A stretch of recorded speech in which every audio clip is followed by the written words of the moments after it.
Hello viewers, আজ আমি আপনাদেরকে নতুন একটা ভিডিও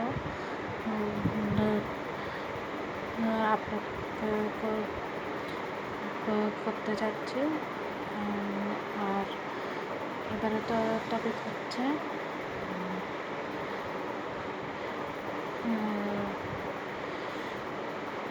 কারো বিশ্বাস নিয়ে কেউ যেন চোখে মেনে না ফেলে, মানে সেটাকে লক্ষ্য রাখাই হচ্ছে আমাদের কাজ। মানে যেমন ধরুন, মানে একটা ছেলে একটা মেয়েকে প্রথম মিষ্টি মিষ্টি কথা বলে অনেক চেষ্টা করে যে তার মনটাকে নেওয়া যায় না, কিন্তু পরে সে মেয়েটি ও ছেলেটার কথাই ভেবেই বসে যে না, ছেলেটি এত মিষ্টি মিষ্টি কথা বলছে, এত ভালো ভালো কথা বলছে, ছেলেটার সাথে ফ্রেন্ডশিপ নামে করা যায়। কিন্তু পরে একটা সময় আসে যখন সময়ের সাথে সাথে ছেলেদের আসল রূপটা ধরা পড়ে যায়। আর বলতে গেলে সব ছেলেরাই প্রথম মিষ্টি মিষ্টি কথা বলে, প্রতিশ্রুতি দিয়ে, পরবর্তীতে অন্য মেয়েকে ধোঁকা দিয়ে অন্য একটি মেয়ের সাথে সম্পর্ক তৈরি করে তাকে বিয়ে করে নেয়। আর যে মেয়েটি সত্যিকার অর্থে ওই ছেলেটিকে ভালোবাসবে, মানে সেই মেয়েটির লাইফটা একদম শেষ হয়ে যায়। তখন ওই মেয়েটির জন্য আমি এতটুকু বলবো যে জীবনে মুভ অন করা উচিত। ওদের সব কিছু ভুলে সামনে এগিয়ে যাওয়া উচিত। পড়াশোনা করে, চাকরি করে নিজের ক্যারিয়ার করা উচিত। কোনো ছেলের মিষ্টি মিষ্টি কথাই ভুলবেন না, এতে করে যেতে হবে আপনার জন্য ভালো হবে। আর নয়তো আপনার অবস্থা ঠিক আমাদের হবে। কারণ আমিও ঠিক এরকমই একটা ফাঁদে পা দিয়েছিলাম, কিন্তু বুঝতে পারিনি ছেলেটি ছিল চিটার, ধোঁকাবাজ, ফ্রড। সে শুধু আমার সাথে নয়, আরও অনেক মেয়ের ক্ষতি করেছে বলতে, মানে সে নানানভাবে নানান কথা বলে, প্রতিশ্রুতি দিয়ে শেষ মুহূর্তে পিছিয়ে গেছে সম্ভবত তার ফ্যামিলির চাপে পড়ে। কিন্তু তারপরেও সে নানাভাবে আমার সাথে যোগাযোগ করার চেষ্টা করেছিলাম, কিন্তু আমি অ্যাভয়েড করেছিলাম বলেই আজ আমি এই পর্যন্ত আসতে পেরেছি। এখন যে জীবনে মুভ অন করার মতো কোনো পর্যায়ে আমি নেই, কারণ আসলে আমার মা খুবই অসুস্থ, উনি প্যারালাইসড পেশেন্ট। তো ওনার দেখাশোনা করাতে হচ্ছে আমার নেশা প্লাস পেশা। তো আমি হচ্ছে ওনার ছোটো মেয়ে, কারণ আমরা 3 বোন এক ভাই, তারা সবার ছোটো বোন আমি। তো আমার ক্ষেত্রে ব্যতিক্রম, আমি পড়াশোনা করেছি উচ্চ মাধ্যমিক পর্যন্ত, কিন্তু দেখতে ভর্তি হওয়া সত্ত্বেও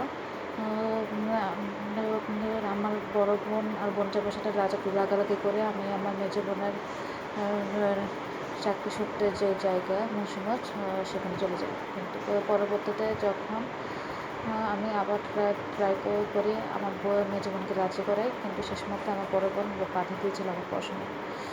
তো যার জন্য এখনও আমি সেই দিনটা ভুলতে পারি না। তো ভিউয়ার্স, এখন আমি বলতে গেলে আমার মাকে নিয়েই আছি, কারণ আমার মাকে নিয়ে আমার যথেষ্ট টেনশন। ঘুমের মধ্যে হঠাৎ সুগার ফল করে বসে, কারণ উনি ঠিকমতো খাওয়া দাওয়া করেন না। ওনাকে যথেষ্ট চেষ্টা করা হয় যেন, মানে উনি ঠিকমতো খাওয়া দাওয়া করেন যেন, যাতে করে ওনার সুগার ফলটা না করে। এটা তারপরেও মানে এটাই হচ্ছে। তো মাঝে মাঝে এরকম হয়ে যাচ্ছে, তো মানে আমার ওনার প্রতি যে আমার একটা টেনশন, মানে এই টেনশনটা হয়ে যাচ্ছে। কিন্তু ভিউয়ার্স, জীবনে মুভ অন করতে হয়। সবসময় যে সব ছেলেরা ভালোভাবে তার কোনো মানে নেই। কখনো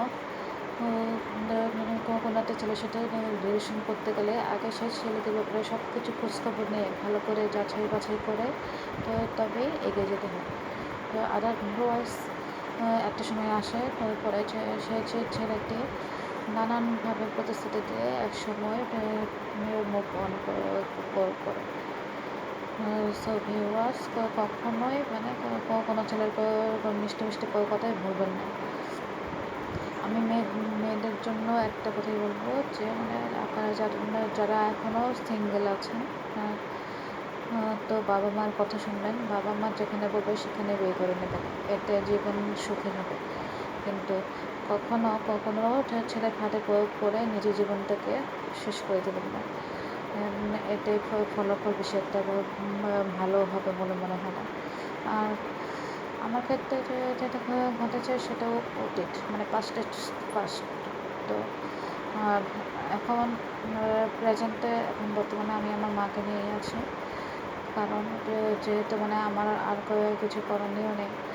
মানে ইচ্ছা ছিল, এখনও ইচ্ছা আছে যে ডিগ্রিতে কমপ্লিট করার, কিন্তু আমার মানে বড় বোনের জন্য আমি হয়তো আর কখনোই ডিগ্রিটা কমপ্লিট করতে পারবো না।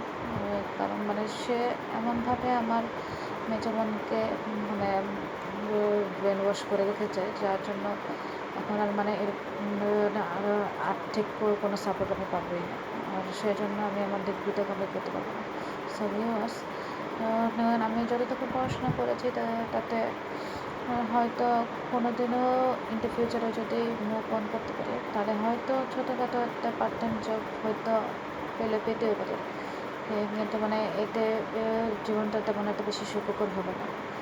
কিন্তু তারপরেও হয়তো বা বাকি জীবনটা এভাবেই কাটিয়ে দিব। আর বাকি রইল বিয়ে। তো বিয়ে শব্দটার মানে মানে একটা সংসারে নিজেকে জড়িয়ে ফেলা, বাচ্চা কাচ্চা, শ্বশুর শাশুড়ি, ননদ ননাস, দেবর ভাসুর, মানে তাদের কথা মতো চলা, মানে তারা যেটা চায় সেটা করা, তো মানে এসেট্রা। তো এসবের মধ্যে নিজেকে জড়াতেও যাচ্ছি না। এখন মানে সিঙ্গেল জীবনে আমি মোটামুটি বেশ ভালোই আছি। আর হ্যাঁ, মানে আপনারা যারা মেয়েরা মানে এখনও মানে মনে করেন যে ছেলেরা মানে যেরকমটা একটা মেয়ের ক্ষেত্রে আশা করে, কিন্তু আপনারা ছেলেদেরকে কিন্তু সব কিছু যাচাই বাছাই করে এভরিথিং জেনে, কারণ অনেক সময় ছেলেদের কিছু অতীত থাকে। সবসময় যে ছেলেরা সত্যি কথা বলবে তা তো নয়, মিথ্যে কথা বলেও প্রতিশ্রুতি দিয়ে এরকম মন ভেঙে দেয়। তো সেক্ষেত্রে ভিউয়ার্স, আপনারা যাতে করবেন সব কিছু যাচাই বাছাই করে আগে ভাগে নিজেদের জীবনটা গড়ে নেবেন। এতে করে আপনাদের যে জীবনটা সুন্দর হবে, সুখের হবে।